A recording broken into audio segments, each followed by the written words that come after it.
Hello everyone, welcome to physics class.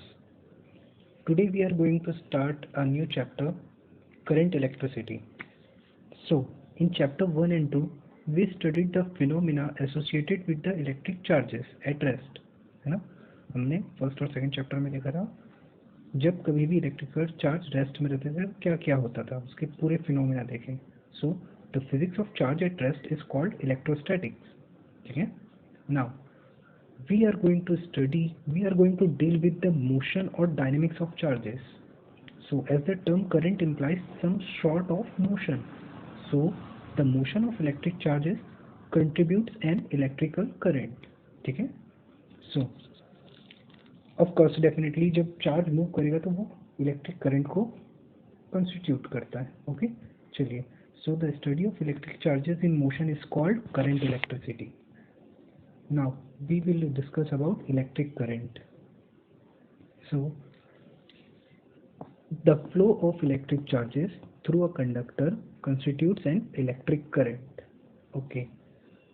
हमने देख रखा है कि अगर वाटर फ्लो होता है तो हम उसे वाटर करंट कहते हैं. वैसे ही चार्जेस जब फ्लो हो कंडक्टर से तो हम उसे इलेक्ट्रिक करंट कहते हैं. अब ये फ्लो कैसे होता है, क्यों होता है, ये सब जानते हैं. चलिए. सो हम सबको पता है कि मैटर जो है वो एटम से बना हुआ है और एटम्स में क्या होता है, इलेक्ट्रॉन्स होते हैं. कुछ एटम्स में लूजली बाउंडेड इलेक्ट्रॉन्स भी रहते हैं, जो इलेक्ट्रॉन्स अपने न्यूक्लियस से बहुत लूजली बाउंडेड रहते हैं. और ऐसे मटेरियल्स जिसमें ऐसे फ्री, जिसे ही हम फ्री इलेक्ट्रॉन्स कहते हैं, ऐसे फ्री इलेक्ट्रॉन्स जिस मटेरियल में बहुत ज़्यादा हो, बहुत अबंडेंट कंडीशन में हो, उसे हम गुड कंडक्टर्स कहते हैं. ओके. ऐसे सब्सटेंस जिसमें फ्री इलेक्ट्रॉन्स क्या है, ऐसे इलेक्ट्रॉन जो अपने न्यूक्लियस से लूजली बाउंडेड है, वो बहुत ज़्यादा अमाउंट में रहते हैं, उसे हम कंडक्टर्स कहते हैं. ओके चलिए. अब ये फ्री इलेक्ट्रॉन्स डेफिनेटली जब ये कंडक्टर सिंपल रूम टेम्परेचर में रखा हुआ है तो वो उस टेम्परेचर की वजह से थोड़ा वाइब्रेट करते रहते हैं. तो ये रूम टेम्परेचर में जब रैंडम इधर उधर मोशन में रहते हैं तो डेफिनेटली इतने मिलियंस ऑफ इलेक्ट्रॉन्स हैं, तो कुछ डायरेक्शन में जाते हैं, कुछ डायरेक्शन में जाते हैं. तो एवरेज जब देखा जाता है तो of course suppose some are going into 50% are going into right direction, then 50 at the same time 50% will be at the left direction. So ये एवरेज एक नेट इफेक्ट जो रहता है वो ज़ीरो हो जाता है. इस वजह से रूम टेम्परेचर में बिना एक्सटर्नल कुछ पोटेंशियल डिफरेंस दिए अपने आप करंट फ्लो नहीं होता है ना. इलेक्ट्रॉन्स, फ्री इलेक्ट्रॉन्स पहले से हैं प्रेजेंट कंडक्टर में, फिर भी ये अपने से फ्लो नहीं होते. ये फ्लो कब होते हैं, जब आप एक्सटर्नली पोटेंशियल डिफरेंस प्रोवाइड करे तब, है ना. When a potential difference is applied by the battery across the ends of the conductor, the free electrons drift toward the positive terminal of the battery producing a net electric current. Okay. जब कभी भी आप potential difference provide करेंगे तभी ये electrons flow होते हैं. Electrons negative charge है, इस वजह से वो बैटरी के पॉजिटिव टर्मिनल की तरफ बढ़ते हैं. ओके. इस एग्जांपल से बहुत अच्छे से समझते हैं. फॉर एग्जांपल यहाँ ये जो दो पर्सन है, ये सेम लेवल पर, जो पाइप का हेड है उसे सेम लेवल पर रखे हुए हैं. इस पाइप पर पानी है, तो क्या ये पानी अपने आप फ्लो होना चालू होगा? नहीं. कब तक नहीं होगा? जब तक इस हेड में, दोनों हेड के बीच कुछ एक डिफरेंस ना हो, है ना, जिसे मैं पोटेंशियल डिफरेंस भी कह सकता हूँ उनके हिसाब से, क्योंकि ये कुछ एक हाइट पर है. इसका हाइट जब तक वेरी नहीं होगा, या इसका हाइट, दोनों का हाइट अगर वेरी नहीं हुआ तब तक वाटर फ्लो नहीं होगा. इसने क्या किया, सेकेंड पर्सन ने अपना पोटेंशियल ड्रॉप किया. तो इस समय क्या था, पोटेंशियल एनर्जी इस समय सेम है. इसने क्या किया, हाइट कम किया, मतलब पोटेंशियल एनर्जी थोड़ा सा डिक्रीज किया. तो क्या होगा, वाटर हाई पोटेंशियल से लो पोटेंशियल पे फ्लो होगा. तो इसे ही क्या करेंगे, water current. Okay. Same to same battery क्या कर रहा है, पोटेंशियल डिफरेंस प्रोवाइड कर रहा है. पॉजिटिव जो है, पॉजिटिव टर्मिनल, वो क्या है, हाई पोटेंशियल में, और नेगेटिव लो पोटेंशियल में. अब क्या होगा, करंट जो है वो यहाँ से पॉजिटिव से फ्लो होते हुए नेगेटिव में जाएगा. ठीक है. चलिए. Now electric current. The current in a conductor is defined as the rate of flow of charge through a given cross section A. Now cross section क्या होता है, हमने पहले ही देख रखा है लेकिन फिर भी एक बार और देखते हैं. जो करंट फ्लो हो रहा है उसके परपेंडिकुलर डायरेक्शन में कोई एक सरफेस एज्यूम करूँ तो मैं उसे क्रॉस सेक्शन कहूँगा। ओके, कभी भी किसी भी चीज़ को स्टडी करते तो उसके डायरेक्शन में, अगर उसके डायरेक्शन जिस डायरेक्शन में स्टडी कर रहे हैं उसके परपेंडिकुलर कोई एरिया लूँ तो उस एरिया को मैं क्रॉस सेक्शन एरिया कहता हूँ। सो इसमें जो सपोज ये राइट तरफ करंट फ्लो हो रहा है तो इसके परपेंडिकुलर डायरेक्शन में मैंने ये सर्कुलर जो एरिया लिया है इसे ही मैं क्रॉस सेक्शन एरिया कहूँगा। ओके, इस क्रॉस सेक्शन एरिया से कितने नंबर ऑफ इलेक्ट्रॉन्स फ्लो हो रहे हैं उसे ही हम क्या कहेंगे, current. Okay, so if net charge q passes through any cross section of conductor in time t, then current is defined as I is equals to q upon t। ठीक है, but मुझे क्या करना है यहाँ एवरेज, क्योंकि ये बहुत नंबर में निकलेगा, उस नंबर को शायद काउंट ही ना कर पाऊँ मैं, तो मुझे एक एवरेज करंट के लिए फॉर्मूला लिखना पड़ेगा। सो एवरेज करंट के लिए मैं फॉर्मूला देता हूँ I average will be equal to del Q upon del T. इस स्मॉल अमाउंट ऑफ टाइम के लिए कितने उस क्रॉस सेक्शन से कितने चार्ज फ्लो हुए, यही मुझे क्या देगा, current. Okay, current is equals to del Q upon del T.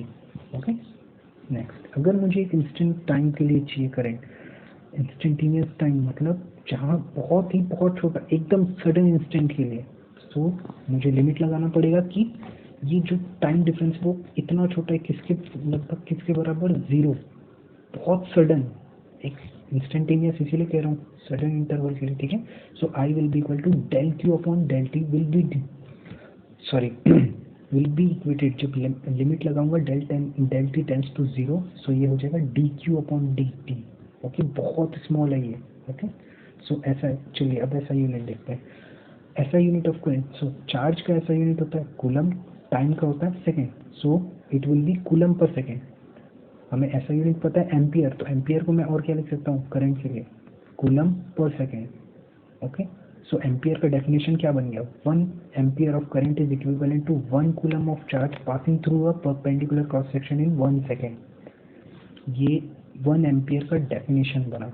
Okay, ना एक बहुत अच्छी बात, इलेक्ट्रिक करंट जो है वो एक स्केलर क्वांटिटी होती है। एक्चुअल में ये जीरो ऑर्डर टेंसर क्वांटिटी है, लेकिन हम इसे स्केलर क्वांटिटी ही कहेंगे।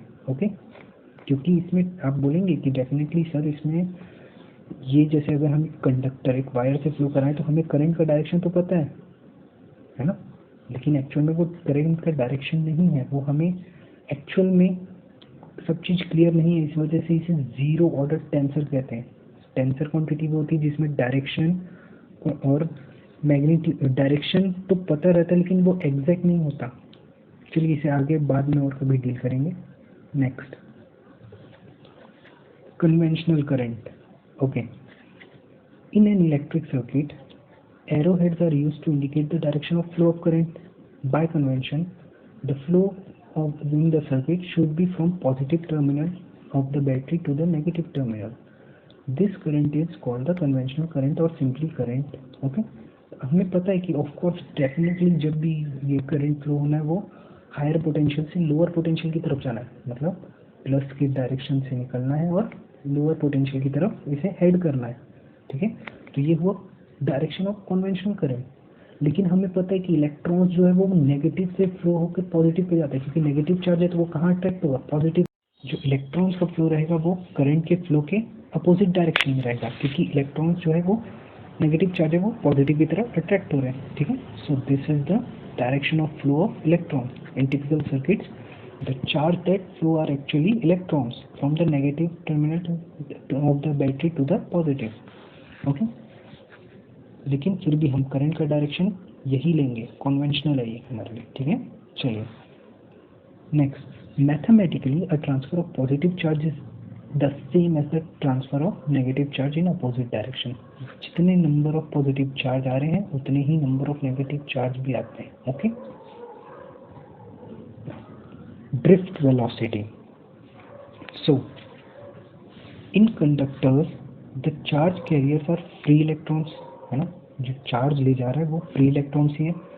These electrons move freely through the conductor and collide repeatedly with the positive. Okay, ये सब छोड़ दें।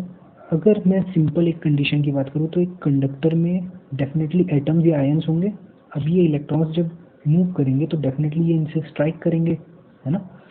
डेफिनेटली जब ये स्ट्राइक करेंगे तो अपना डायरेक्शन, क्योंकि कुछ वेलोसिटी से ट्रेवल करके स्ट्राइक कर रहे हैं, तो डेफिनेटली अपना डायरेक्शन हर स्ट्राइक करने के बाद डायरेक्शन चेंज होता जाएगा, है ना। ऐसे अभी तो हमने एक इलेक्ट्रॉन देखा, ऐसे उस कंडक्टर में कितने इलेक्ट्रॉन्स हो गए, बहुत सारे, है ना। और अभी मैंने एक्सटर्नल कुछ भी फील्ड, इलेक्ट्रिक फील्ड, ये कुछ भी प्रोवाइड नहीं किया है, तो डेफिनेटली वो मोशन में आ रहे हैं थर्मल एनर्जी की वजह से, और इनका जो मोशन रहेगा वो रैंडम रहेगा, कहीं भी कोई भी कहीं भी जा रहा है। तो एक एवरेज की बात करूँ तो ये जो पूरा मोशन है वो ज़ीरो हो जा रहा है, क्योंकि एट द सेम टाइम कुछ राइट की तरफ जा रहे हैं तो कुछ लेफ्ट, उतने ही अमाउंट में लेफ्ट, कुछ अब ऊपर की तरफ जा रहे हैं तो कुछ उतने ही अमाउंट में नीचे की तरफ भी, तो नेट जो मोशन है वो लगभग ज़ीरो हो जाता है। लेकिन अगर मैं यहीं एक्सटर्नल इलेक्ट्रिक फील्ड प्रोवाइड करूँ तब क्या होगा। सपोज मैंने अब उस कंडक्टर पे लेफ्ट की डायरेक्शन में इलेक्ट्रिक फील्ड प्रोवाइड कर दिया, तो अब इलेक्ट्रॉन क्या होगा, उस इलेक्ट्रिक फील्ड के जस्ट अपोजिट डायरेक्शन में जाएगा, है ना, क्योंकि नेगेटिव चार्ज है तो वो कहाँ की तरफ जाएगा, पॉजिटिव की तरफ अट्रैक्ट होगा। अब देखिए जब ये पॉजिटिव की तरफ अट्रैक्ट हो रहा है, उस डायरेक्शन में जाएगा, तो तब भी तो ये उस कंडक्टर में जो एटम्स या आयंस प्रेजेंट है उससे स्ट्राइक होगा, है ना। ऑफ कोर्स स्ट्राइक होगा, लेकिन इस बार वो पाथ रैंडम नहीं, इस बार एक थोड़ा स्पेसिफिक रहेगा कि उसे राइट की तरफ ही जाना है, चाहे वो कितना भी टकराए, आखिरकार उसको राइट की तरफ ही मूव करते जाना है। तो वो टकराते टकराते टकराते टकराते राइट की तरफ मूव करता जाएगा, एक जिगजैग जिगजैग पाथ बनाता हुआ। ओके, सो इसी जो वेलोसिटी से ये ट्रेवल करता जा रहा है in presence of external electric field, इसी वेलोसिटी को हम ड्रिफ्ट वेलोसिटी कहते हैं। Okay, the drift velocity is the average velocity acquired by the electrons inside the conductor when it is subjected to an electric field. Okay, average velocity acquired by the electron inside the conductor when it is subjected to an electric field. Average velocity क्यों, क्योंकि देखिए हर समय जब जब ये strike हो रहा है वेलोसिटी चेंज हो रही है, डायरेक्शन चेंज हो रहा है, मतलब वेलोसिटी चेंज हो रही है, ठीक है, इस वजह से मैंने क्या लिया, एवरेज वेलोसिटी। ओके, अब the average time between successive collision, एक सक्सेसिव कोलिजन के बीच का जो एवरेज टाइम रहेगा उसे मैं मीन फ्री टाइम कहता हूँ और टाउ से डिनोट करता हूँ। ओके, चलिए अब इसके लिए फॉर्मूला डिराइव करते हैं ड्रिफ्ट वेलोसिटी के लिए, ठीक है। सो हम न्यूटन सेकेंड लॉ से जानते हैं, force equals to mass into acceleration, मैं उसे यहाँ यूज़ करता हूँ, force equals to mass into acceleration. मैंने मास को ट्रांसफर कर दिया राइट की तरफ, डिवाइड में गया ना। फोर्स को हमने पहले ही चैप्टर में देखा है, force is equals to charge into external electric field. यहाँ हम इलेक्ट्रॉन की बात कर रहे हैं इसलिए माइनस ही लिया मैंने, चार्ज यहाँ क्या हुआ minus E into external electric field E. So acceleration हो गया मेरा minus E into E upon M. Okay, ये मास ऑफ इलेक्ट्रॉन है। ओके, चलिए, so drift velocity is given by, now we know that acceleration into time will give me velocity, है ना। ये time कौन सा टाइम है, mean free time. So velocity is equals to, क्योंकि ये एवरेज वेलोसिटी था, average velocity per unit time will be acceleration. So acceleration के लिए वेलोसिटी के लिए मुझे वो टाइम को वहाँ भेजना पड़ा, तो एक्सेलरेशन इनटू टाइम हो गया। So drift velocity is equals to, acceleration के लिए जो हमने फॉर्मूला लगाया वहाँ यहाँ पुट कर देते हैं, minus E into E tau upon M. Now this E tau upon M is again is known as mobility of electron and is represented by mu. Okay, E tau upon m is known as mobility of electron and it is defined as the magnitude of drift velocity per unit electric field. Magnitude of drift velocity per unit electric field. Okay, और इसकी ऐसा unit हो जाएगी metre square पर volt second. Okay, so let us see an example. If an external field of magnitude 570 Newton per Coulomb is applied in the copper wire, find the acceleration experienced by the electron. Okay, हमने उस copper wire को 570 Newton पर coulomb external field provide किया, electric field, तो उसकी वजह से electron में कितना एक्सेलरेशन है वो कैलकुलेट करना है।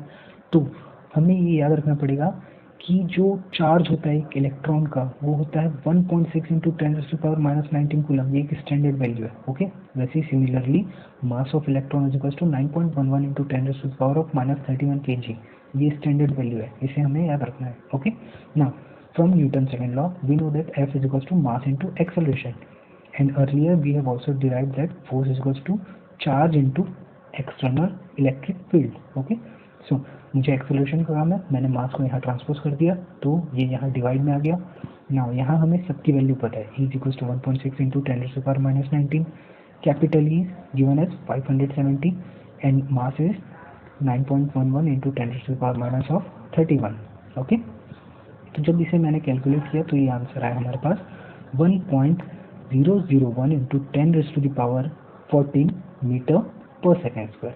ओके, ये हमारा रिक्वायर्ड एक्सेलरेशन था, मतलब इस रेट से एक्सेलरेट हुआ क्या हमारा इलेक्ट्रॉन जब हमने 570 न्यूटन पर कूलम एक्सटर्नल फील्ड प्रोवाइड किया। Next, microscopic model of current. Okay, अब हम क्या कोशिश करेंगे कि करंट की हम एक फॉर्मूला निकालने की कोशिश करेंगे। सपोज कोई एक कंडक्टर में स्मॉल डिस्टेंस, बहुत ही छोटे डिस्टेंस को अगर मैं कंसीडर करूँ, ठीक है। अब अगर यहाँ हम इस कंडक्टर को एक्सटर्नल फील्ड प्रोवाइड करें तो कितना वेलोसिटी इस इलेक्ट्रॉन में आएगा या कितना करंट इधर से पास होगा, उसको हम देखने की कोशिश करते हैं। तो सपोज इस मेटेलिक फील्ड में जो small n number of electrons जो है वो पर यूनिट वॉल्यूम में प्रेजेंट है, small n electron per unit volume इस कंडक्टर में प्रोवाइडेड है। मतलब एक कंडक्टर है, उसमें हर per unit volume n number of free electrons हैं उसमें, ठीक है, small n number of free electrons per unit volume, ठीक है। सो जब मैं एक्सटर्नल फील्ड प्रोवाइड नहीं करूँगा तो ये इलेक्ट्रॉन का जो डायरेक्शन रहेगा, वो मोशन डायरेक्शन रहेगा, वो रैंडम रहेगा। लेकिन जब मैं इलेक्ट्रिक फील्ड, सपोज मैंने इलेक्ट्रिक फील्ड लेफ्ट की तरफ दिया, लेफ्ट डायरेक्शन में, सो इलेक्ट्रॉन्स जो है वो राइट डायरेक्शन में v/d वेलोसिटी से मूव करना चालू करेंगे। ओके, ना तो इस वजह से सपोज ये इलेक्ट्रॉन यहाँ से स्टार्ट हुआ और उसने dt टाइम पर dx डिस्टेंस ट्रेवल किया, तो मेरा वेलोसिटी क्या हो जाएगा, dx/dt। नाउ dx का यहाँ से फॉर्मूला बन जाएगा dx is equal to drift velocity into dt। Okay, now suppose ये जो क्रॉस सेक्शन एरिया है वो कैपिटल A है, ठीक है, और अगर अब मुझे सिर्फ ये dx, ये इतना सा वॉल्यूम निकालना है, तो इस समय वॉल्यूम का फॉर्मूला क्या हो जाएगा, एरिया, ये cross section area into this length, this will be equal to volume of this much part. Okay, so volume क्या हो गया, dx इंटू a। अब इस इतने से वॉल्यूम में कितने नंबर ऑफ इलेक्ट्रॉन्स प्रेजेंट है वो पता करना है, तो मैं क्या करूँगा, स्मॉल m, जैसे कि हमने पहले ही बताया, स्मॉल m क्या है, number of electrons per unit volume, तो इतने वॉल्यूम के लिए क्या हो जाएगा, this volume into small n। So total number of electron available in the volume of length dx is a into dx into m, ठीक है, volume into number of electrons per unit volume, total electrons they देगा इतने volume में। Okay, चलिए अब इसे हम substitute करते हैं इस इक्वेशन में। एक काम करते हैं, dx की वैल्यू को इधर सब्सटीट्यूट करते हैं, तो dx की वैल्यू हमारे पास थी vd इंटू टी, सो यहाँ रख दूँ तो ये हो जाएगा area into vd into dt into m। अब ये तो बात हो गई नंबर ऑफ इलेक्ट्रॉन्स की। अब टोटल चार्ज की बात करूं तो टोटल चार्ज कितना हो जाएगा, total number of electrons into charge in a single electron. तो सिंगल इलेक्ट्रॉन में कितना चार्ज होगा, ई टाइम, ई है ना, और टोटल नंबर ऑफ इलेक्ट्रॉन्स कितने, A V D into D T into N. So total charge क्या हो गया, D Q is equal to E A V D into D T into N. तो current क्या हो जाएगा, करंट का हमने फॉर्मूला देख रखा है, I is equal to d q upon d t. So d q हमने यहाँ जो निकाला उसको यहाँ पुट कर लेते हैं, so d t will cancel out, so I will be equal to m e into a into v d. Okay, next, हमने पहले ही पढ़ा रखा था कि करंट डेंसिटी क्या होता है। Current density is defined as current per unit area, है ना, per unit area of cross section of the conductor. So उसे हम J से रिप्रेजेंट करते थे, J is equal to I by A। हमने अभी अभी आई का फॉर्मूला निकाला तो उसे यहाँ पुट करते हैं। चलिए, सो जे विल बी इक्वल टू आई का वैल्यू हमने जो निकाला था उसको यहाँ पुट किए NEA/VD। So area area will get cancel out, so J का एक फॉर्मूला बन जाएगा J is equal to NEVD। Okay, ये वाला फॉर्मूला हमें काम आने वाला है। और एक चीज़ और, हमने जब पहले पढ़ा था करंट डेंसिटी के बारे में तब हमने देखा था कि करंट डेंसिटी एक वेक्टर क्वांटिटी होता है। तो ये जो फॉर्मूला है सिर्फ तब तक वैलिड है जब तक इलेक्ट्रॉन इस एरिया के परपेंडिकुलरली फ्लो हो रहे हैं। ठीक है, the above expression is valid only when the direction of current is perpendicular to the area. Okay, now मुझे वेक्टर फॉर्म में रिप्रेजेंट करना है तो ये हो जाएगा vector J will be equal to NE vector VD। Okay, चलिए, so अब मैं एक काम करता हूँ, जो ड्रिफ्ट वेलोसिटी का हमने फॉर्मूला निकाला था E into tau into capital E upon M, उसको यहाँ पुट कर लेता हूँ। सो यहाँ एक स्मॉल ई पहले से ही है तो E into E will be equal to E square. So J का फॉर्मूला बन जाएगा माइनस NE, क्योंकि वो वहाँ नेगेटिव चार्ज था इसीलिए माइनस आ रहा है। ठीक है, minus NE square into tau into capital E external field upon M। Now this N into E square into tau upon M इसे हम कंडक्टिविटी कहते हैं। ठीक है, और उसे रिप्रेजेंट करते हैं सिग्मा से। सो मेरा J बन जाएगा minus sigma into E. Now what is conductivity? तो कंडक्टिविटी से पहले हम कंडक्टेंस जानते हैं, जो हमने पहले ही पढ़ रखा है। कंडक्टेंस होता क्या? The conductance of a conductor is the ease with which electric charge flow through it. ठीक है, और कंडक्टेंस का जस्ट उल्टा क्या होता है? रेजिस्टेंस, हमने पहले ही देख रखा है। तो वैसे ही conductivity, the conductivity, the reciprocal of resistivity of a material is called conductivity. Okay, resistivity का जस्ट उल्टा क्या होता है? कंडक्टिविटी, और इसे हम सिग्मा से रिप्रेजेंट करते हैं, और इसका SI यूनिट होता है पर ओम पर मीटर या फिर MHO पर मीटर। ओके, और क्या होता है? MHO पर मीटर। ओके, चलिए, सो J का फॉर्मूला हमारे पास आ गया सिग्मा इंटू E। हमने यहाँ रेजिस्टिविटी क्या होता है ये भी देख लिया। रेजिस्टिविटी 1 बाय कंडक्टिविटी हो जाएगा, तो रेजिस्टिविटी के लिए भी एक फॉर्मूला आ गया M upon NE square tau. चलिए,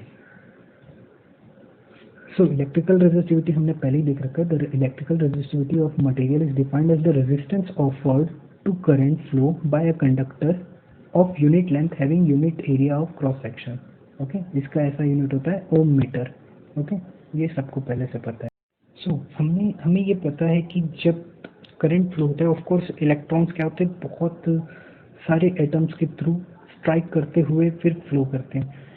अब सपोज अगर उस कंडक्टर का मैंने टेम्परेचर इंक्रीज कर दिया तो definitely this atoms are going to gain some energy and they are also going to vibrate, and this electrons are going to vibrate in rapid motion.